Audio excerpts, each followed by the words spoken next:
지팡이에 싹을 내신 하나님입니다. 요절 말씀인 민수기 17장 8절 말씀을 한 목소리로 읽어봅시다. 민수기 17장 8절 말씀. 자, 시작. 이튿날 모세가 증거의 장막에 들어가 본즉 레위 집을 위하여 낸 아론의 지팡이에 움이 돋고 순이 나고 꽃이 피어서 살구 열매가 열렸더라. 기도하겠습니다. 거룩하신 하나님 아버지, 죄로 말미암아 하나님의 무서운 진노를 받아 심판에 이를 수밖에 없는 자들이었습니다. 그러나 허물과 죄로 죽었던 저희들을 예수 그리스도의 십자가 보혈로 씻어주시고 정결케 하시고 하나님의 자녀로 삼아주셔서 감사합니다. 쓸모없는 저희들을 제사장 나라 거룩한 백성으로 삼아주셔서 감사합니다. 우리가 이 하나님의 은혜를 항상 기억하고 감사하며 또 주님께 영광을 돌리는 하나님의 백성의 삶을 살 수 있도록 은혜를 덧입혀 주옵소서. 사탄이 수시로 우리의 마음을 완악하게 하고 또 교만하게 하여서 하나님을 거스릴 때가 많이 있습니다. 이것이 얼마나 무서운 죄인가 깨닫게 하시고 항상 겸손으로 허리를 동이고 영적 질서를 지키고 하나님을 기쁘시게 하게 힘을 쓸 수 있도록 도와주시기를 기도합니다.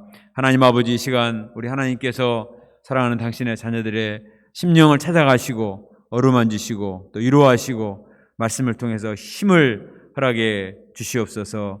예수님의 이름으로 기도합니다. 아멘. 오늘 우리가 민수기 16장과 7장 말씀을 생각하며 은혜를 받기 원합니다. 민수기 16장은 고라 일당의 반역 사건을 다루고 있습니다. 하나님은 이 고라 일당의 반역 사건을 준엄하게 다루시고 심판하셨습니다. 하나님께서 땅이 갈라져 죽게 하시고 하늘에서 불이 나와 죽게 하시고 또 연병으로 치셔서 많은 사람이 죽는 아주 무시무시한 사건이 민수기 16장에 기록이 되어 있습니다. 반면에 17장은 하나님이 세우신 아론의 영적 권위를 세우시는 그런 아름다운 모습입니다. 아론의 마른 지팡이에 움이 돋고 꽃이 피고 살구 열매가 맺히는 이런 놀라운 기적의 역사가 나타나죠. 16장과 17장은 전혀 상반된 그런 역사입니다. 이것을 통해서 하나님께서 우리에게 주시고자 하시는 메시지가 뭘까요? 그것은 인간이 스스로 높아지고 교만과 탐심과 원망을 할 때 하나님이 기뻐하지 않으시고 이렇게 심판하신다는 경고의 말씀을 우리에게 주고 계십니다. 또 반면에 하나님이 함께 하시면 모든 인간의 조건을 초월해서 하나님의 큰 은혜와 축복이 임한다 하는 사실을 가르쳐주고 있습니다. 우리가 인생을 살아가면서 시편 1편에 나오는 것처럼 복 있는 사람은 악인의 꾀를 따르지 아니하고 죄인의 길에 서지 않고 오만한 자의 자리에 앉지 않는다고 했습니다. 여호와의 율법을 묵상하며 하나님 말씀에 순종하는 자는 시냇가에 심은 나무같이 시절을 쫓아 많은 열매를 맺는다고 했어요. 그러나 악인은 그렇지 않으며 오만하고 교만하고 또 악한 꾀를 깨다가 바람에 나는 겨와 같이 심판을 받는다고 말하고 있습니다. 우리가 오늘 말씀을 통해서 정말 악인의 길에 서지 말고 하나님 앞에 겸손하게 말씀에 순종함으로 하나님의 은혜를 받는 복 있는 자가 될 수 있기를 간절히 기도합니다. 먼저 1절을 보면 레위의 증손자인 고라가 르우벤 자손들과 함께 당을 지었다고 했습니다. 이 고라는 모세와 아론의 사촌간이에요. 그러니까 모세나 아론이나 고라는 할아버지가 같습니다. 할아버지가 같고 아버지 대에서 나뉘어요. 모세 집안이 큰 집이고 이 고라 집안이 작은 집이거든요. 그러니까 큰 집 작은 집 하는 평소에 같이 사촌으로 같이 컸지 않겠습니까? 이런 사촌간인데 큰 집 식구들인 모세와 아론만 항상 앞장서고 영광을 받는 것 같아서 불만을 품었습니다. 그리고 르우벤은 야곱의 12아들이 있는데 첫째 아들이 르우벤이잖아요. 그래서 원래는 이 야곱의 장자권을 르우벤이 받아서 축복을 받아야 되는데 르우벤이 서모 비라와 죄를 지음으로 말미암아서 이 장자권이 넷째 아들인 유다에게 넘어가 버렸습니다. 그래서 그 후손들은 항상 우리 할아버지가 잘못한 것인데 왜 우리가 이렇게 저주를 받는가, 왜 유다 지파의 축복을 빼앗겠는가, 이런 피의식과 이게 항상 마음에 간직되어 있었습니다. 그러니까 이 고라의 어떤 모세와 아론에 대한 시기심과 비교의식, 그리고 르우벤 지파의 어떤 피의식, 이런 것들이 같이 결합이 돼가지고 또 그들은 이 사방의 네 군데에 진을 칠 때 묘하게 이 르우벤 지파와 고앗 자손들은 남쪽 지방에 같이 배치가 된 서로 잘 만날 수 있는 그런 사람들이었어요.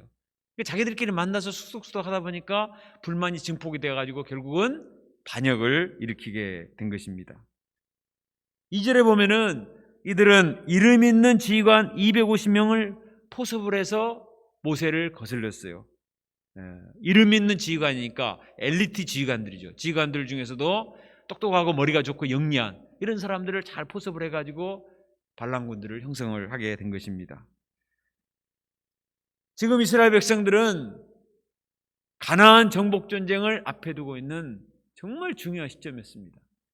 이들이 온 힘을 기울여서 기도를 하고 힘을 쓰고 정비를 해도 이 가나안 정복 전쟁을 제대로 우리가 할 수 있을까 없을까, 이런 귀중한 순간인데 그들은 이 중요한 순간에 내부적으로 분열이 일어나서 지금 큰 분란에 휩싸이게 된 것입니다. 이것은 하나님의 공동체를 무너뜨리고자 하는 사탄의 큰 시험이었습니다. 당사자들은 그 안에 있기 때문에 몰랐지만 사실은 이거는 엄청난 사단의 역사에 불씨가 지금 타오르고 있는 것입니다. 이들의 주장이 무엇인가요? 3절을 같이 한번 읽어볼까요? 3절 시작.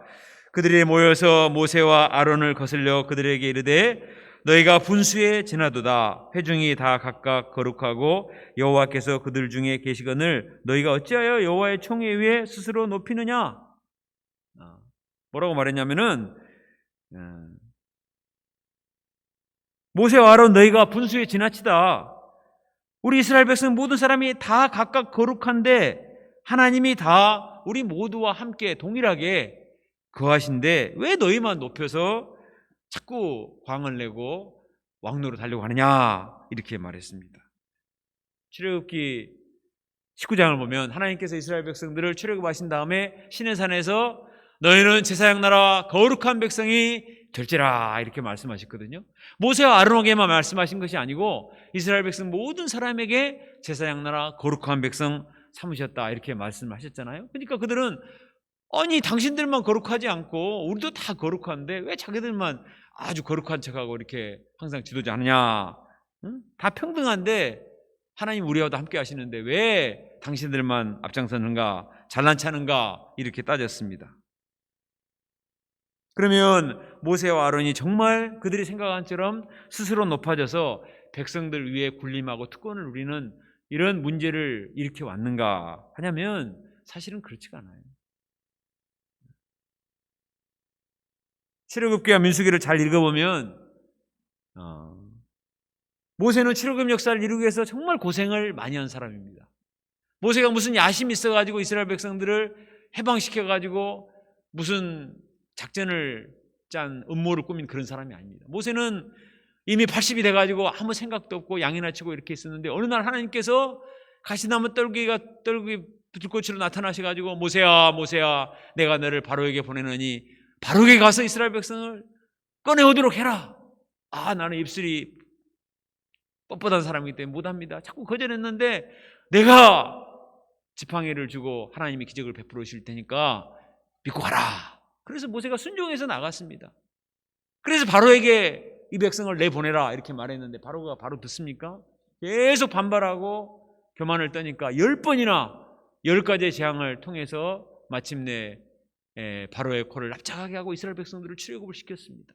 그렇게 하기까지 모세가 얼마나 고생을 많이 했어요. 뿐만 아니라 홍해를 건널 때도 아말렉과의 전투에서도 이스라엘 백성들을 잘 인도하고 전쟁을 승리케 하기 위해서 모든 힘을 기울인 사람이 바로 모세였습니다. 더구나 우리가 출애굽기 32장에 보면 이스라엘 백성들이 모세가 십계명을 받으러 올라간 사이에 금송아지 우상을 만들어 놓고 다 막 음란하게 가증하게 섬겨서 하나님이 노하셔가지고 전부 다 쓸어 심판하신다고 하셨어요. 그때 모세가 생명을 걸고 기도를 했습니다. 저의 이름을 생명책에서 지워버리실지언정 이들의 죄를 용서하시고 하나님의 명예를 위해서 살려주십시오. 이렇게 모세가 간절히 기도를 했기 때문에 그들이 살아난 거예요.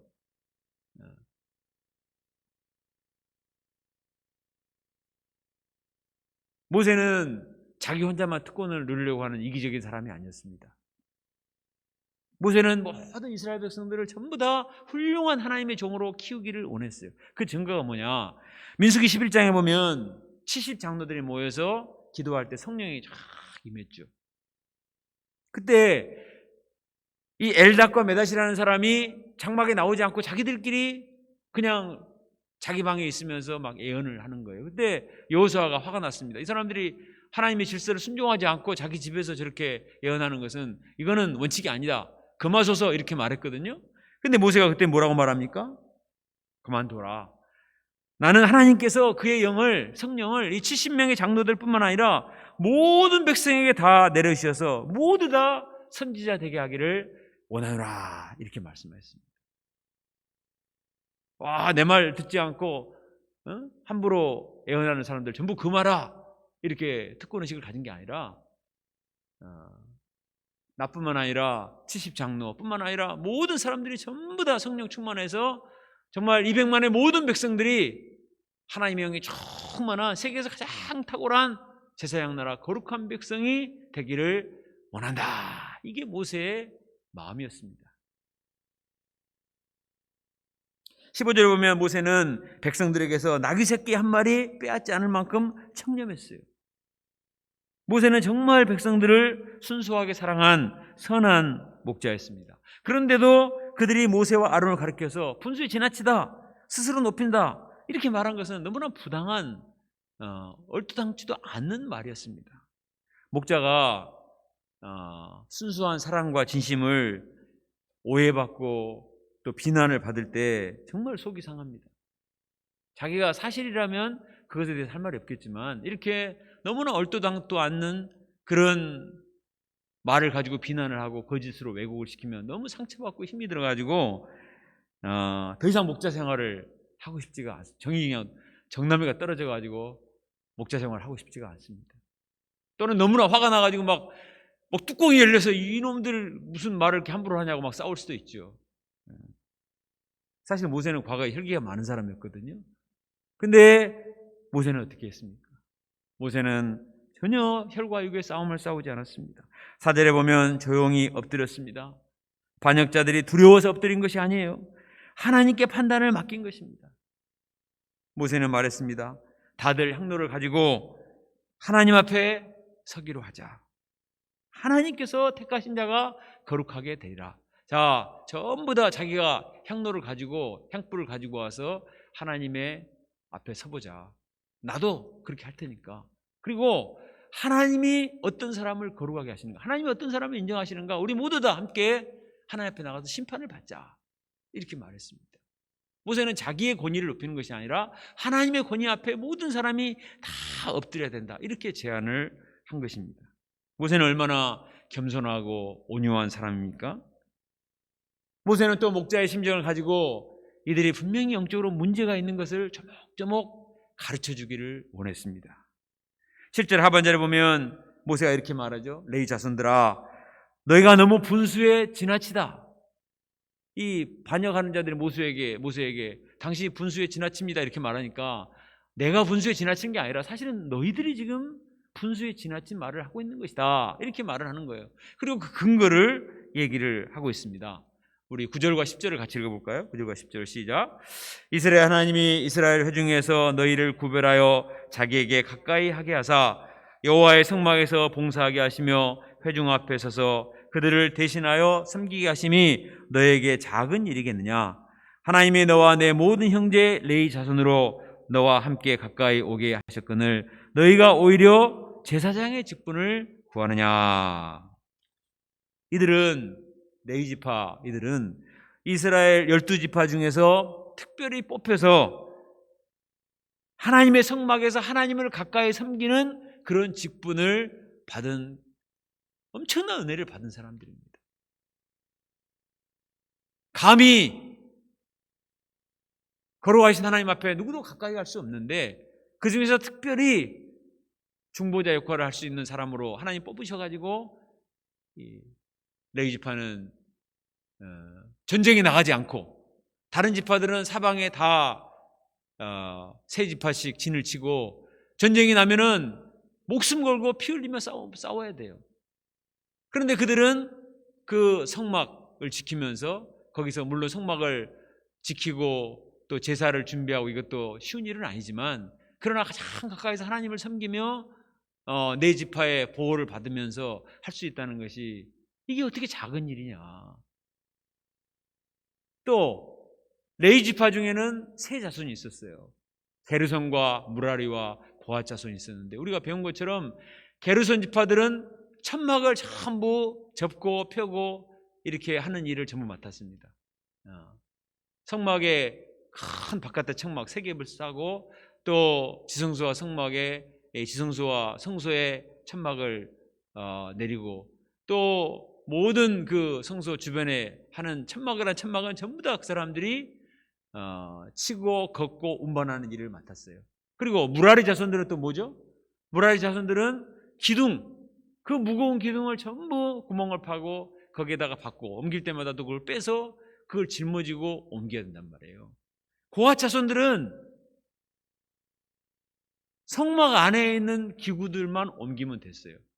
언약궤와 분향단과 또 촛대와 떡상 이런 것들. 물론 그것도 너무 중요한 일이죠. 그들이 정말 거룩한 삶을 살지 않으면은 죽을 수도 있기 때문에 정말 구별되고 거룩한 삶을 살아야 되고 육체적인 노동은 그렇게 크진 않지만 그것도 중요하지. 그렇지만 고생하기로 하면은 어떤 의미에서 게르손 자손들이나 이 무라리 자손들이 훨씬 더 고생을 하고 고핫 자손들은 가장 가까운 이 성막 안에서 성막 기구들을 운반하면서 하나님을 섬기고 제사를 준비하고 이렇게 하는 것은 이거는 엄청난 축복의 은혜란 말이에요. 어떻게 이것을 가볍게 여기고 이제는 그것도 부족해서 모세와 아론처럼 나중에는 모세도 그걸 못하거든요. 아론만이 제사를 지냈는데 그 제사장 직분까지 넘보느냐. 이것은 너무 지나친 욕심이다. 이렇게 얘기를 해준 거예요. 이들도 처음에는 자기들이 레위 지파로 뽑히고 또 고핫 자손으로서 성막 안에서 일하게 된 것에 대해서 굉장히 감사했을 것입니다. 그리고 감격과 기쁨으로 감당을 했을 거예요. 그러나 시간이 지나면서 점점 감격과 감사가 사라지고 너무나 그냥 당연하게 생각하고 반복적인 일상을 지루하게 생각을 했을 것입니다. 남의 떡이 커 보인다고 모세와 아론에 대한 비교의식과 시기심과 탐심이 생기기 시작했어요. 모든 죄의 뿌리는 이 감사치 않는 데서부터 시작이 됩니다. 하나님이 주신 것에 족한 줄로 알고 감사해야 되는데 다른 사람과 비교하고 그것은 너무나 당연하게 생각하고 왜 하나님이 저 사람한테는 더 큰 걸 주시고 나는 이 정도만 주셨는가? 이렇게 하면은 점점 감사가 사라지고 마음의 교만과 탐심과 인간적인 생각이 생기는 거예요. 에덴 동산에서도 하나님이 아담과 하와에게 정말 먹기 좋고 보기 좋은 모든 나무들을 다 주시고 또 사방에 물이 흐르고 또 보석들이 막 흘러넘치고 그들이 정말 하나님의 축복을 이룰 수 있는 모든 걸 다 주셨습니다. 하나님의 형상을 따라 만드시고 이 하나님이 창조하신 다른 짐승들과 이 에덴의 모든 것들을 잘 관리하며 살면 행복하게 얼마든지 살 수 있어요. 그런데 그에 대한 감사를 잃어버리고 과다한 욕심을 부려서 내가 에덴의 주인이 되게 되겠다. 하나님같이 되고자 그렇게 마음을 먹었습니다. 물론 거기에는 사단이 꼬들겼죠. 네가 선악과만 따먹으면 하나님같이 된다. 눈이 밝아서 하나님같이 된다. 그런 마음의 욕심이 들고 탐욕이 생기자 완전히 생각이 달라졌습니다. 결국은 선악과를 따먹고 큰 죄를 범하고 쫓겨나게 되죠. 사람이 받은 바 은혜를 가볍게 생각하고 과도한 욕심을 부리고 탐심을 부리게 되면 눈에 뵈는 것이 없어집니다. 그리고 말을 함부로 하고 또 해서는 안 될 행동을 하게 되는 거예요. 이 고라 자손들처럼 이렇게 됩니다. 자기가 지금 무슨 생각을 하고 있는지, 자기가 분수에 맞는 말을 하고 있는지 그렇지 않은지 망각해버리고 막 그냥 감정적인 말을 막 함부로 하는 거예요. 11절에서 모세는 이렇게 말했습니다. 너희가 다 모여서 여호와를 거스르는도다. 아론이 어떤 사람에게 너희가 그를 원망하느냐? 모세와 아론을 거스르는 게 아니라 너희들은 지금 하나님을 거스르고 있는 것이다. 우리도 하나님의 뜻에 순종하기 위해서 얼마나 두렵고 떨림으로 섬기고 있는데 지금 함부로 겉모양만 보고 영적인 질서를 어기는 것은 하나님을 거스르는 무서운 화를 자초하고 있는 것이다. 아론이 하나님이 세우신 하나님의 종인데 그를 원망하는 것은 하나님을 원망하는 것이다. 이렇게 말을 해줬습니다. 원망하는 죄가 얼마나 큰지 몰라요. 원망은 왜 생기는가? 그것은 마음의 과도한 욕심과 이기심, 이것이 자기 욕심이 채워지지 않으면 그 불만을, 원망과 불평을 누군가에게 투사를 해서 막 쏟아놓습니다. 그래서 지도자를 원망하고 비판하는 거예요. 그것은 지도자를 향한 원망과 불평이 아니라 하나님께 대한 원망과 불평과 대적이기 때문에 그것이 큰 죄라는 것입니다. 12절에 보면 모세는 이제 르우벤 자손들을 불렀어요. 고핫 자손들에게 이제까지 카운셀링을 하고 이제는 르우벤 자손을 불러서 그들의 문제도 도와주기를 원했습니다. 그런데 그들은 아예 대화 자체를 거부해버린 거예요. 우리가 올라가지 아니하겠노라 말 안 하겠다는 거예요. 당신은 부도덕한 지도자이기 때문에 대화의 상대가 안 됩니다. 아예 모세의 리더십 자체를 부정해버렸습니다. 얼마나 완악하고 교만합니까? 그들은 마음을 굳게 닫아버렸습니다. 자, 그들의 주장이 무엇인지 13절과 14절 같이 읽어보겠습니다. 시작. 내가 우리를 적과 꿀이 흐르는 땅에서 이끌어내어 광야에서 죽이려 함이 어찌 작은 일이기에 오히려 스스로 우리의 왕이 되려 하느냐? 이뿐 아니라 내가 우리를 적과 꿀이 흐르는 땅에 인도하여 드리지도 아니하고 밭도 포도원도 우리에게 기업으로 주지 아니하니 내가 이 사람들의 눈을 빼려느냐? 우리는 올라가지 아니하겠노라. 이들의 말을 들어보면요, 고라일 땅보다 훨씬 과격하고 훨씬 더 어처구니가 없습니다. 13절에 보면 이들은 애굽을 적과 꿀을 흐르는 땅이라고 말하고 있어요. 애굽이 적과 꿀을 흐르는 땅입니까? 애굽에서 노예 생활하느라고 얼마나 힘들었어요. 출애굽기 1장에 보면 그들이 울부짖음이 하늘에 사무칠 정도로 너무나 고통스럽고 힘들어서 제발 구원해 달라고 하나님께 아우성을 쳤거든요. 그래서 하나님이 불쌍해서 그들을 구원해 주신 거예요. 그런데 그들은 지금 뭐라고 말하냐? 애굽이 적과 꿀을 흐르는 땅이었다. 우리가 적과 꿀을 흐르는 선진국 애굽에서 잘 먹고 잘 살고 있는데 괜히 모세가 우리를 꼬들겨서 오실라이제이션 해가지고 이곳에 데리고 나와서 아무것도 없지 않느냐, 이 광야에서 이 고생을 하고 있다. 이 모세가 우리를 적과 꿀을 흐르는 가나안 땅으로 인도한다고 하는데 도대체 언제 나오느냐? 다 거짓말이다. 우리를 거짓말 지켜가지고 끌고 나온 것으로 부족해서 이제는 지가 우리들을 위해서 왕노릇하고 있다. 그것도 부족해서 우리의 눈을 빼먹으려고 한다. 우리식으로 말하면 간을 빼먹으려고 한다. 우리를 등쳐먹고 우리를 이용하고 완전히 이렇게 이기적으로 이용만 하는 아주 나쁜 사람이다. 이렇게 말을 했습니다. 와, 어떻게 이렇게까지 말할 수 있을까요? 사람이 인간적인 시각으로 바라보면 모든 게 삐딱하게 보입니다. 출애굽의 역사는 모세의 역사가 아니거든요. 출애굽의 역사는 하나님의 역사예요. 모세도 하나님께 순종했고 모든 사람들이 그 하나님의 구원의 역사를 체험을 했습니다. 자기들도 체험을 했습니다. 그런데 그들의 마음의 불만과 욕심이 결국은 이렇게 어처구니 없는 이런 유언비어와 이런 말들을 만들어내는 것입니다. 그들은 출애굽 역사 자체를 부정해버렸어요.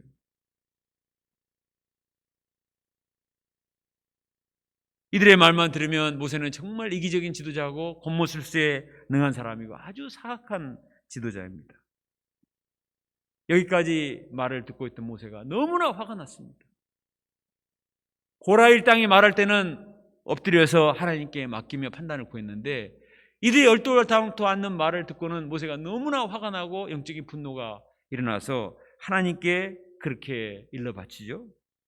저는 그들의 헌물을 돌아보지 마옵소서. 나는 그들의 나귀 한 마리도 빼앗지 아니하였고 그들 중에 한 사람도 해하지 아니하였나이다. 나의 이기적인 욕심을 위해서 이렇게 한 것이 아닌데 하나님의 말씀에 순종해서 나도 헌신적으로 이렇게 해왔는데 어떻게 이렇게 말할 수 있는가? 이것은 사탄의 역사다. 그래서 그들의 헌물을 받아주지 말도록 하나님께 일러바친 것. 하나님께서 선악간에 판단하시도록 이런 것은 필요합니다. 이게 너무 심하게 악한 말들을 하면은 겸손하다고 그냥 계속 있으면 안 돼요. 너무 아주 근거도 없는 악한 말들을 해내는 것이 사탄의 역사이기 때문에 하나님께 기도를 하고 하나님이 판단해 주시도록 말하는 것이 필요한 것이죠. 마침내 아론과 고라와 이 250명의 지도자들이 향로를 가지고 와서 불을 담아서 향을 위에 얹었습니다. 19절을 같이 읽어볼까요? 19절 시작. 고라가 온 회중을 회막문에 모아놓고 그 두 사람을 대적하려 하며 여호와의 영광이 온 회중에게 나타나시니라. 모세가 고라에게 알아들을 만큼 얘기를 했어요. 너희들이 분수에 지난다. 너희들이 받은 바 은혜를 생각해보라. 축복을 생각해보라. 이거는 너무 지나친 욕심이다. 그렇게 해서는 안 된다. 그러면 조금이라도 생각이 있는 사람이라면 회개를 하고 마음을 돌이켜야 되죠. 그런데 고라는 이제 본격적으로 모세와 아론을 대적하고자 했습니다. 그들은 고집과 회개치 않는 마음으로 그 교만이 하늘을 찔렀습니다. 모세와 아론은 둘밖에 없고 이 사람들은 다 80 넘은 노인들이고 자기들은 나이도 젊고 자기들에게는 250명의 엘리트 병사들이 있고 힘으로 밀어붙이면 얼마든지 이들을 뒤집었고 자기들이 반역을 성공으로 이끌 수 있다. 이렇게 자신을 하고 이제 모세와 아론을 대적하고 치려고 했어요. 정말 이대로 갔다가는 정말 그들이 뜻대로 돼버리죠. 그런데 하나님께서 나타나셨습니다. 고라와 르우벤 자손들은 눈에 보이는 것만 생각했어요. 모세와 아론과 또 그들이 실력 향상할 수 있는 이런 것들만 봤어요. 거기에 비해서 자기들이 물리적으로 얼마든지 더 힘이 있다고 생각했습니다. 그러나 그들이 보지 못한 게 있어요. 그것은 뭐냐? 하나님을 보지 못한 거예요. 하늘에 계신 하나님. 하나님이 얼마나 무서운 분인가? 하나님을 생각하지 않았어요. 하나님은 눈에 보이지 않기 때문에 사람들이 무시합니다. 다른 것만 생각하고 얼마든지 잔머리를 굴려서 이렇게 하면 될 것 같고 저렇게 하면 될 것 같아요. 그런데 인간의 악한 음모가 통하지 않아요. 왜? 하나님이 살아계시기 때문에. 하나님은 평소에 가만히 계시지만 결정적인 순간에 나타나셔서 당신의 영광을 나타내시고 심판의 손을 내시는 거예요.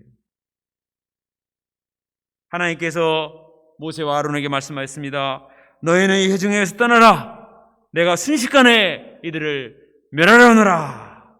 화가 난 것은 모세와 아론만이 아니었습니다. 하나님이 분노하신 거예요. 그래서 하나님께서는 이 회중을 전부, 이 반역자들을 전부 죽이겠다고 말씀을 하셨습니다. 모세는 드디어 하나님이 나타나셔서 나를 도와주시는구나. 주여 이 약한 자들을 심판하셔서 이렇게 할 수도 있어요. 그런데 모세는 어떻게 하죠? 이 와중에도 백성들을 위해서 중보기도를 해요. 22절에 보면 모든 육체의 생명의 하나님이여 한 사람이 범죄하는 끈을 온 회중에게 진노하시나이까. 한 사람이 아니죠. 고핫 자손들과 르우벤 지파와 250명의 이 반역자들이 숫자가 많잖아요. 그러나 모세는 한 사람이라고 했어요. 이 고라 한 사람이 반역에 불을 지펴가지고 이런 문제가 발생했기 때문에 고라가 심판을 받는 것은 정당하지만 다른 사람은 살려달라고 중보기도를 하는 거예요. 정말 모세는 선한 목자입니다.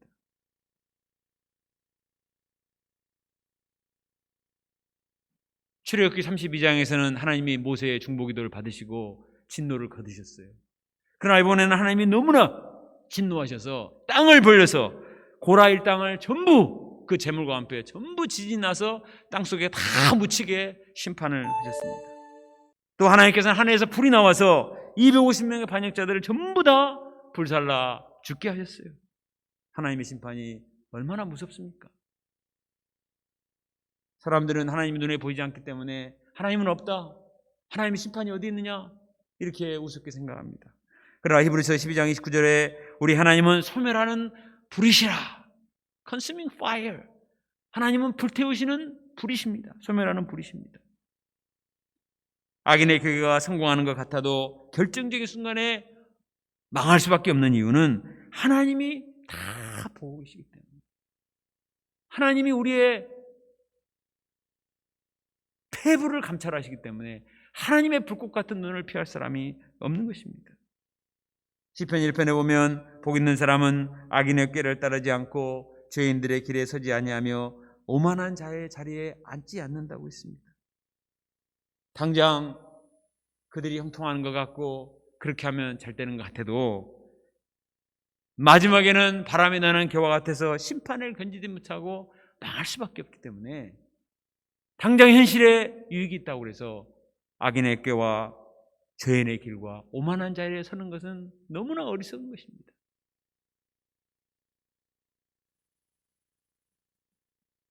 현실적인 이익이 없을지라도 하나님 편에서 옳은 길이 무언가를 따르는 게 중요한 거예요. 하나님은 결정적인 순간에 심판을 통해서 이를 드러내셨습니다. 하나님께서 땅이 갈라지게 하시고 하늘에서 불이 떨어지게 하셔서 반역자들을 다 죽게 하셨습니다. 하나님은 결코 만으로 여김을 받지 않으십니다. 하나님을 멸시하는 자는 심판을 받을 수밖에 없습니다. 하나님은 불타 죽은 자들의 그 향로를 가지고 오라고 했어요. 그리고 그것을 전부 펴가지고 납작하게 펴서 이 제단을 싸는 철판을 만들도록 했습니다. 그리고 앞으로 하나님께 제사를 드릴 때마다 그 철판을 보는 거예요. 고라 일당의 그 반역의 향로를 가지고 철판을 만들어서 하나님께 제사를 드리도록, 다시는 고라와 같은 반역자가 나오지 않도록, 얼마나 이 반역이 무서운 하나님의 심판을 초래하는가 역사의 교훈으로 삼으라는 것입니다. 창세기 3장의 선악과 사건, 창세기 11장의 바벨탑 사건, 그리고 본문의 고라의 반역 사건은 무서운 역사의 교훈이 되는 것입니다. 오늘날에도 사람들은 하나님이 보이지 않는다고 대적하고 함부로 높아져서 교만을 떱니다. 받은 바 은혜를 가볍게 여기고 욕심을 부리고 하나님의 역사를 함부로 비난합니다. 하나님의 종들을 조롱합니다. 그런 자들의 결말은 결코 좋지 못해요. 하나님이 다 보고 계시기 때문에, 때와 기한은 하나님께 있기 때문에 알 수는 없어요.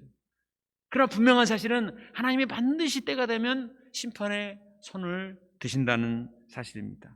우리는 이 하나님을 정말 두렵고 떨림으로 섬기고, 정말 내가 생각하고 있는 이 생각이, 내가 말하고 있는 이 말이, 내가 하고 있는 이 행동이 정말 하나님 보시기에 옳은 것인가 그렇지 않는가 두렵고 떨림으로 우리 자신을 돌이켜보고 초심으로 돌아가야 되는 거예요.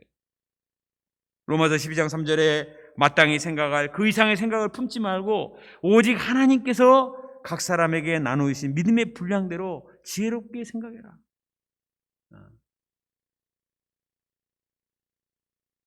내 마음에 떠오르는 생각이 하나님이 주신 생각인가, 사탄이 심는 생각인가 분별하기 쉽지 않습니다. 정말 기도하고 이것이 마땅히 생각할 생각이 아니면 하지 말고 분수를 지나지 않도록 항상 겸손한 것이 얼마나 중요합니까? 41절을 같이 읽겠습니다. 시작. 이튿날 이스라엘 자손의 온 회중이 모세와 아론을 원망하여 이르되 너희가 여호와의 백성을 죽였도다 하고, 하나님의 심판이 있은 지 하루밖에 지나지 않았어요. 바로 다음 날이에요. 지진이 나서 고라 일당이 죽고 하늘에서 불이 나와서 250명의 지휘관들이 죽었어요. 근데 그 다음 날 백성들이 와서 모세와 아론, 당신들이 여호와의 백성들을 죽였어, 이렇게 말하는 거예요. 원망하는 겁니다. 아마 이들은 하나님의 심판을 받아 죽은 고라의 자손들이나 아니면 250명의 지휘관들의 가족들이었을 가능성이 있습니다. 이후에 어찌되었건 자기들 가족들이 죽었으니 이 모세와 아론 책임이다, 이렇게 생각을 한 거죠. 이들은 모세와 아론을 원망하고 돌로 치려고 했습니다. 이때 또다시 하나님이 영광 중에 나타나셨습니다. 그리고 연병으로 그들을 치셨어요. 하나님은 모세 아론에게 말씀하셨습니다. 너희는 회중에서 떠나라. 내가 순식간에 이들을 멸하노라. 하나님의 심판을 보고도 계속 원망하고 대적하는 이들을 하나님이 무서운 연병으로 다 쓸어버리겠다. 이 하나님의 무서운 전염병이 시작이 되었습니다. 그러나 모세는 이번에도 자기만 살자고 피하지 않아요. 아론에게 말했습니다. 너는 향로를 가져다가 제단에 불을 거저 담고 그 위에 향을 피워 가지고 급히 회중에게 가서 그들을 위해서 속죄하라. 이들이 감정적으로 대적하는 것이 옳지 않지만 그러나 이들을 어찌하든지 살리기 위해서 속죄 제사를 드리라는 것입니다. 아론이 순종해서 향로를 가지고 회중에게 달려가서 백성들을 위해서 속죄를 했습니다. 하나님께서 그들을 죄를 사해 주시도록 간절히 중보 기도를 한 것입니다. 아론은 48절에 보면 죽은 자와 산자 사이에 섰다고 했습니다. 죽은 자와 산자.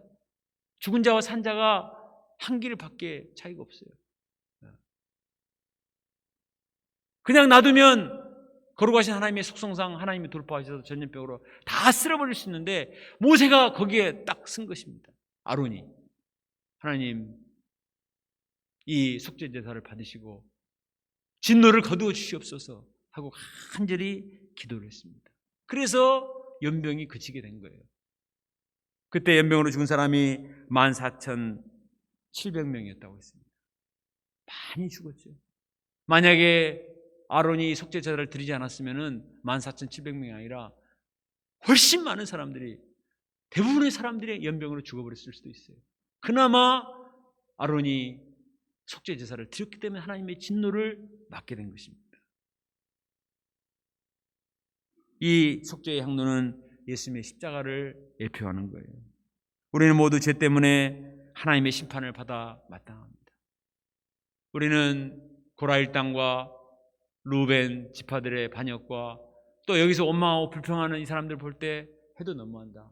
어떻게 저럴 수가 있는가? 응? 연병으로 죽어도 싸지, 이런 생각이 들 때가 있어요. 그러나 우리 자신을 돌아보십시오. 우리 자신도 다를 바가 없어요.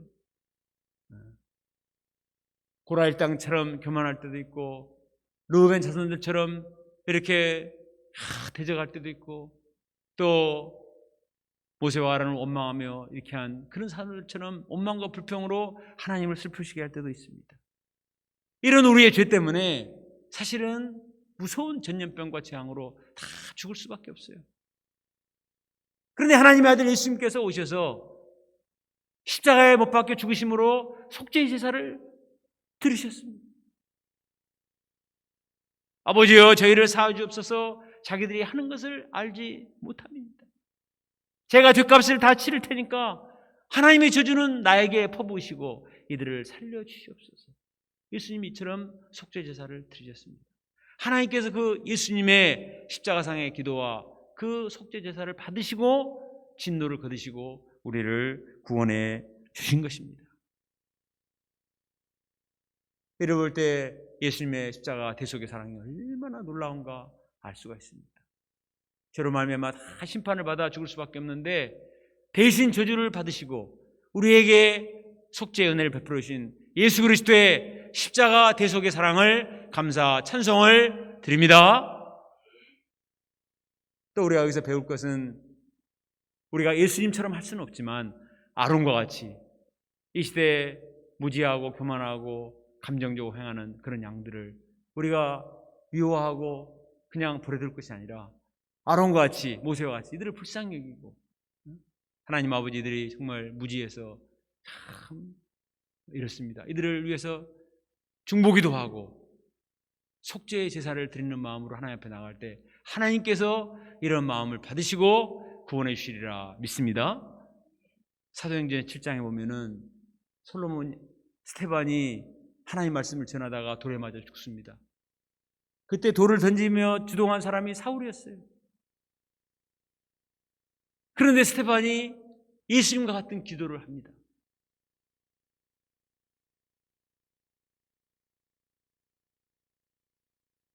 사울은 원래 하나님의 교회를 핍박한 죄로 말미암아 정말 다메섹 가는 말에서 거꾸로져서 목이 부러져 죽어도 할 말이 없는 사람이에요.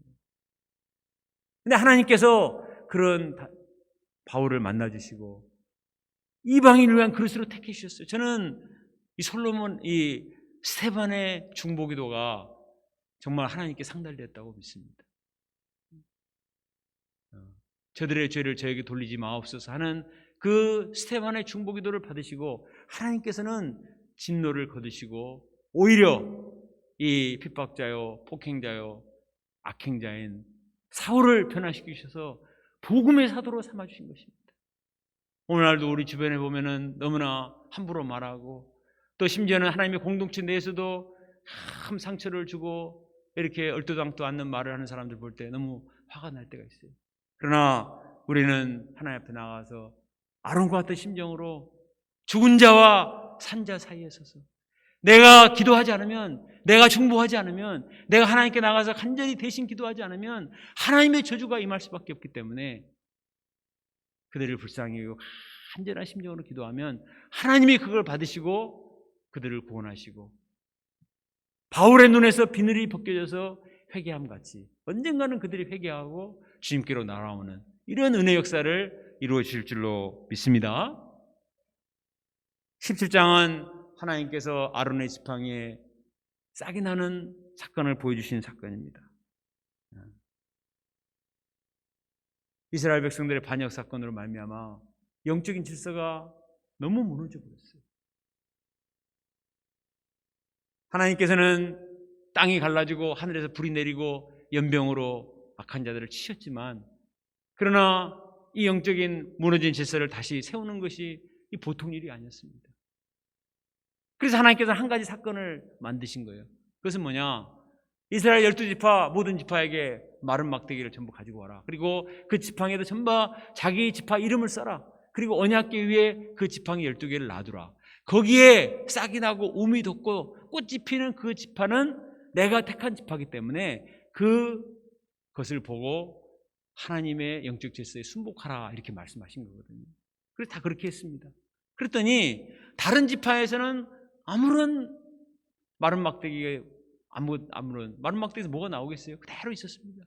근데 아론의 이름을 쓴 그 지팡이에서만 우미 나고 싹이 나고 꽃이 피고 살구 열매가 맺힌 거예요. 이게 가능합니까?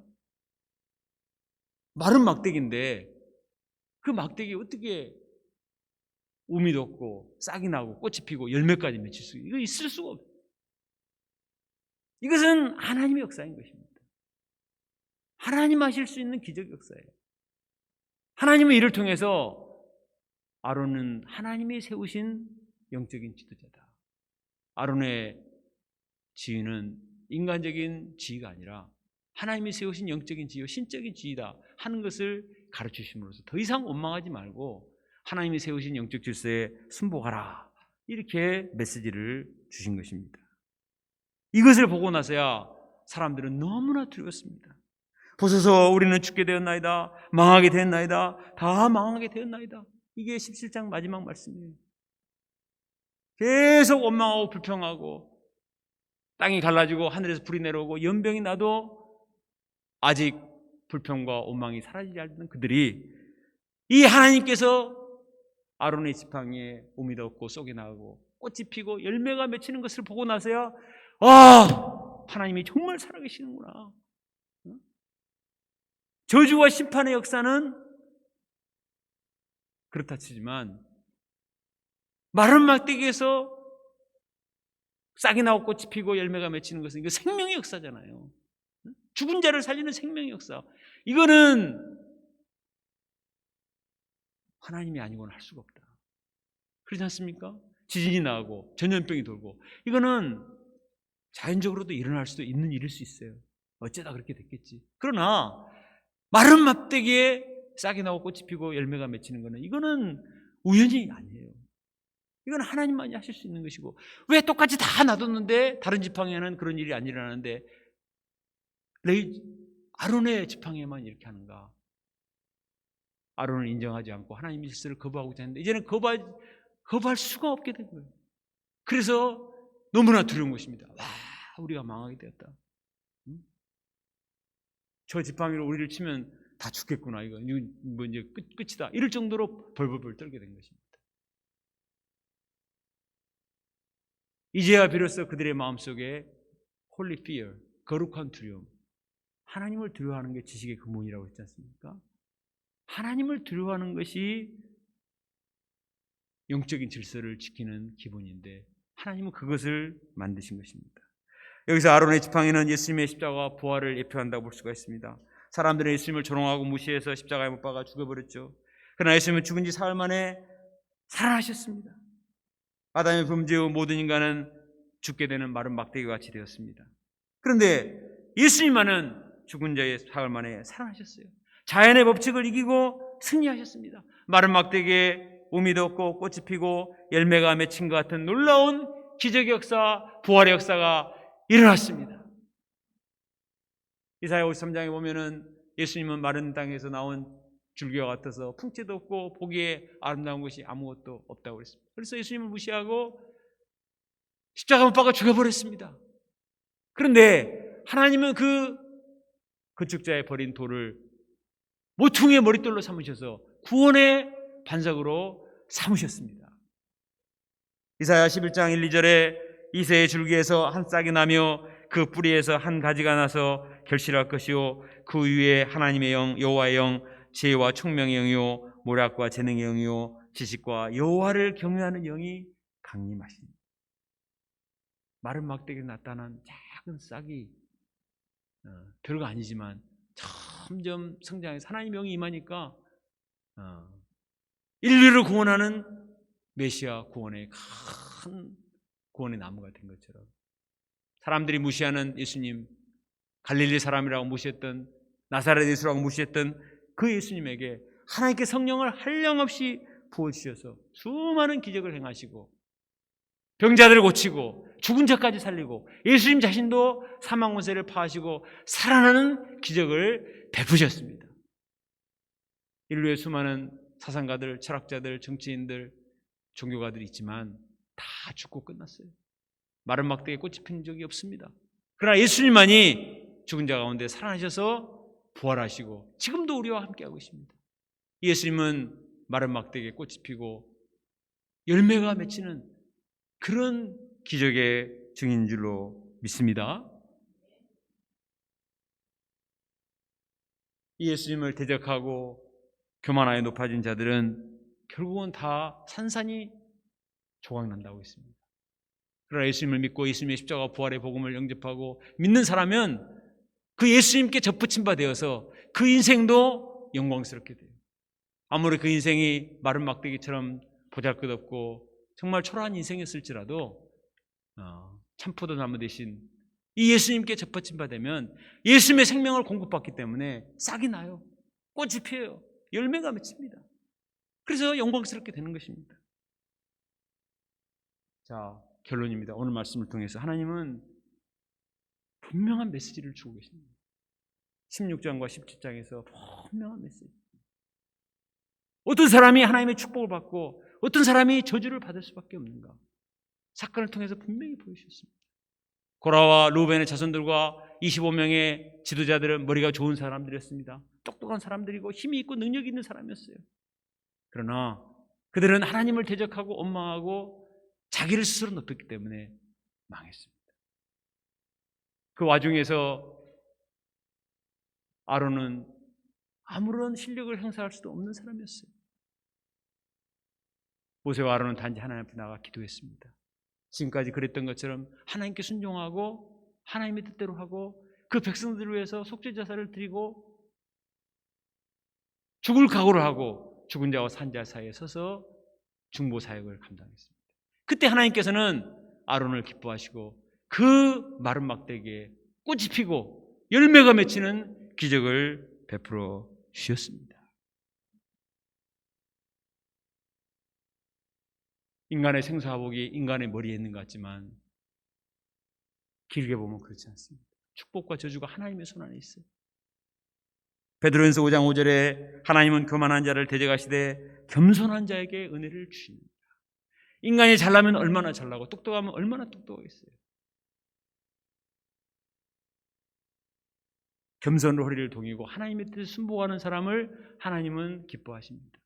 예수님은 하나님의 아들이시지만 빌립보서 2장 6절로 10절에 나온 것처럼 자기를 비워 종의 형체를 가져 십자가에 죽기까지 복종하셨습니다. 그때 하나님께서는 그를 지극히 높여 모든 이름 위에 뛰어난 이름이 주시고 왕의 왕이요 주의 주가 되게 하셨습니다. 하늘에 있는 것과 땅에 있는 것과 땅 아래 있는 것들로 다 주의 이름을 시인하며 그의 발에 복종하게 하셨습니다.